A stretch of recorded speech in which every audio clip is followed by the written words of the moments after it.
India amuk Malaysia Tejas fighter jet asi yonabagidamagta honari mayam pumnamakpu anova video amada amukka hanna taramna uksiri ngasidi India gi Tejas fighter jet asi Malaysia yonabagidamagta honariba asi kari fibam leiribage haibadu yeminasi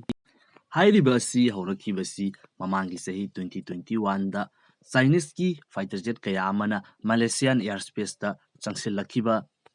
masigi matungdagi seskin thaurang ama oina haiba tare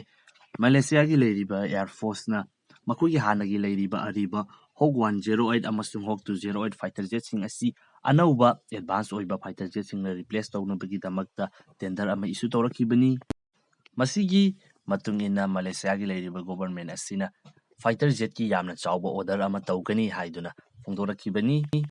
order asigi damakta malemda leiriba country achawba kaya sing asina saruk yarnabagi damakta honaki adubu masigi damakta bidders taruk khakta finalize tawki makoising adudi ahanbada India gi HAL company ki Tejas fighter jet ani subada Malaysia's aerospace technology gi MiG-35 matangda China gi Kekti ki L-15 matangda Korea aerospace industry gi FA-50 number 5 ta Italy gi company Leonardo gi M346 fighter jet aduga finally last ta Turkey gi jet haidiba fighter jet asini company sing asigi manungda Malaysia government na key competitors ani khangatuna makoi ani sigi manungda deal asigi dabakta ama khangani haiduna fongdoraki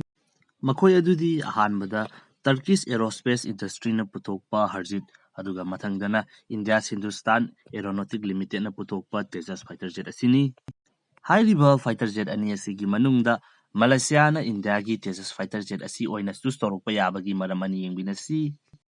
ihana hanbada handak 2022 gi ngasi 15 February dagina 18 fawba Singapore da pangthorakadoriba air show asida India gi LCA Tejas asisu hairiba air show asida flying skill utpa yawudori aduga hairiba air show asida Malaysia yauna ASEAN country kaya amana participate tawribani maram aduna tanja asida India gi Tejas fighter jet asi ningthijana so tawbagi chance adu fange aduga Turkey gi harjiti hairiba air show asida participate tawroidori masi India gi oiba advantage amani aduga anisuba maramdana price Malaysia gi leiriba government asina makoina piba pamliba maman asi 18 fighter jet ki damakta 900 million US dollar muki sangda piba pamani aduga hairiba mamal asi India gi light combat aircraft Tejas asiga yamna naknaba mamal ama oi masini hojik leiriba fibam asi India gi LCA Tejas asi Malaysia da yonba ngambra ngamdabra haibatu yingminasi masi ki oinadi video si mata asida losinjarage anoba video update amada amukha hanna thengnarasi